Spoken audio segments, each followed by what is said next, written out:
Hi, Yomi Lover here. Just wanted to talk about John Wick Part 4. If you haven't seen the movie yet, I would say stop this review and go watch it right now. Go get comfortable with a pile of popcorn and bring your friends and get comfortable and relax and enjoy the ride. Because this movie is a ride. I want to first say that there is a first opening scene in Japan that takes place in a hotel with Hiroyuki Sanada's character playing one of John Wick's best friends. And he basically helps him out. And at this point, John Wick is excommunicado. So, excommunicado means that he is basically target number one for all these assassins coming to kill him. So anybody caught helping John Wick is also a target, which it ends really, really badly for Hiroyuki Sanada's character. But it's enjoyable because him, Hiroyuki Sanada, and Donnie Yen both share a scene together in this film that is just amazing. The choreographed scene and the fight scene is amazing. Donnie Yen's character plays a blind swordsman named Kane, and Kane is another assassin that John Wick knew back in the day, which is pretty amazing. But I want to say right now, Keanu Reeves brings his all in this opening scene. He's just killing men left and right. Anybody who comes after John Wick is a dead man, obviously. And it's just amazing. Just to see him go at it, and amazing to watch him work and just move the way he does. And Keanu Reeves is pushing, what, 50? 60 right now? He's pushing 60 at least. And it's just amazing to see him move at that caliber that he can do. And this movie has 4 great fight scenes in it. 4 great fight scenes that are worth your time. The first one being in Japan, which I've already talked about.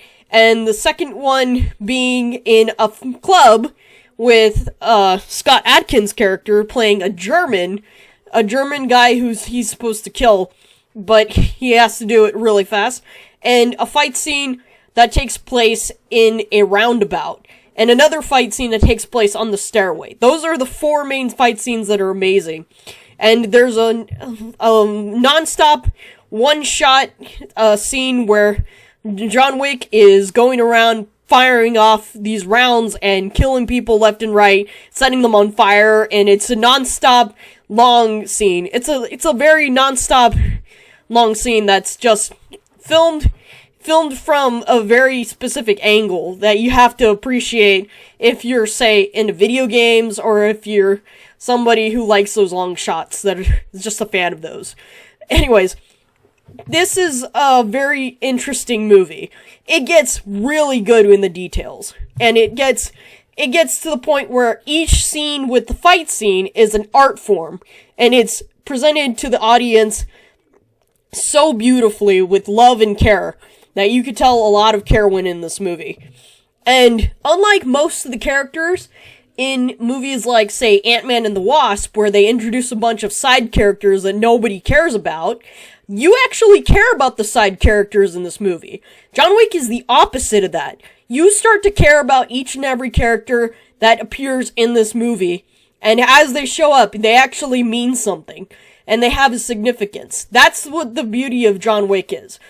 And if you haven't seen the movies, I would highly recommend going and starting watching the first one, the second one, and the third one. The second one is my favorite because the scenes in this 4th movie kind of rival the second one. And the second one has such great fight scenes, such great choreograph. It's amazing. I would highly recommend the second one. But the first one, definitely go watch the first one if you haven't yet. Watch the first, second, and third one before you watch this third movie. Alright, so I want to talk about the main character, Bill Skarsgård's character, the Marquis de something, I can't remember his title, but his character is just a general piece of shit, a general privileged piece of shit. You just dislike him, you hate him. And it's just, when he gets his, it's a great scene. People love it, trust me. And it is a great scene when he gets his. And it's obviously Keanu Reeves giving it to him.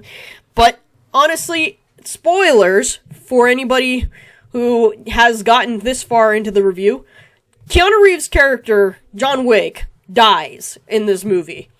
That's how we know it's the last one. I think that was a good idea. They were going to split this movie up originally into a fourth and fifth installment. But the way that they ended this movie was perfect. I would not have it any other way. I would not change a thing.